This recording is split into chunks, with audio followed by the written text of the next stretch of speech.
Washington Post, Palin is escalating her attack on the Copenhagen summit. Palin calls it junk science and writes that the agenda-driven policies being pushed in Copenhagen won't change the weather, but they would change our economy for the worse. I asked Al Gore to respond. The global warming deniers persist in this air of unreality. After all, the entire North Polar ice cap, which has been there for most of the last 3 million years, is disappearing before our eyes. 40% is already gone. The rest is expected to go completely within the next decade. What do they think is causing this?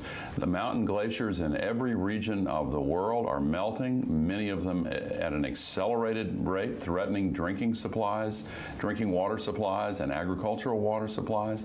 We have these record storms, droughts, floods, fires, tree deaths in the American West, climate refugees beginning now, expected to rise to the hundreds of millions unless we take action. These effects are taking place all over the world, exactly as predicted by the scientists who have warned for years that if we continue putting 90 million tons of global warming pollution into the atmosphere every day, the accumulation is going to trap lots more heat, raise temperatures, and cause all of these consequences that are already beginning. Well, one of the things that she has written recently on Facebook is that this is doomsday scare tactics pushed by an environmental priesthood that makes the public feel like owning an SUV is a sin against the planet. Well, the scientific community has worked very intensively for 20 years within this international process, and they now say the evidence is unequivocal. 150 years ago this year was the discovery that CO2 traps heat. That is a principle in physics. It's not a question of debate. It's like gravity. It exists. If it's so unequivocal, I've got to ask you about the leaks of those emails. Even today, Tom Friedman talks about them massaging the evidence.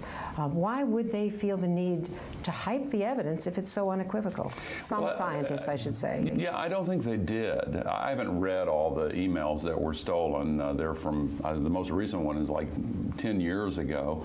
And what they've done is they've snatched a few phrases completely out of context. And I'll give you an example.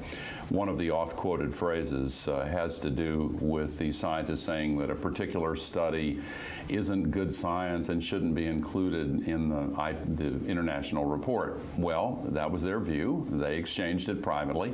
The study was included, fully aired, discussed.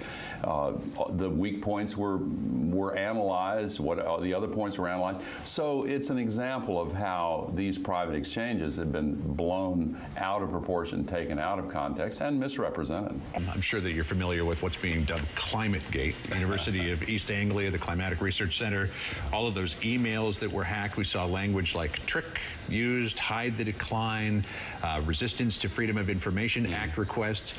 I wonder what your thoughts are about this. And on the surface, at the very least, does it look suspicious? Well, they took a few phrases out of context. These are private emails more than 10 years old, and they've tried to blow it up into something that it's really not.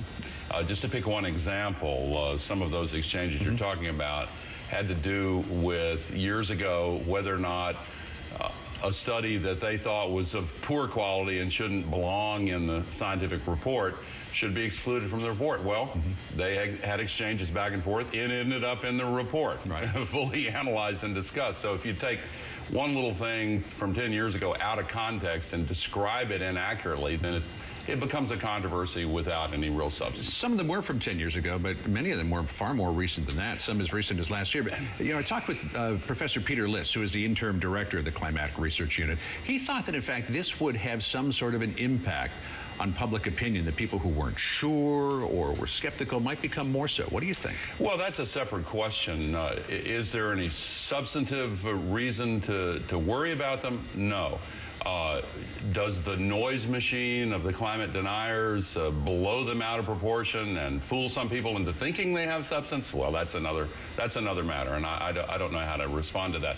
Over time, the scientific process whereby all these scientists pick over every detail openly and fully, that process works, and that's the process they followed. You know, it's interesting in some parts of the book you talk about how it was harder to prove concrete or to have concrete examples several years ago, but as we've progressed in the years, it's gotten easier and easier to point to data suggesting this. Yet there are still people like Senator Inhofe, who's going to this Copenhagen summit, who says that it's the greatest hoax ever perpetrated. And when we talk about public opinion, it's dropped a little bit in terms of whether or not global warming is caused by humans. In fact, we asked it last year, 54% believed that. We asked it just last week, and only 45% believe it.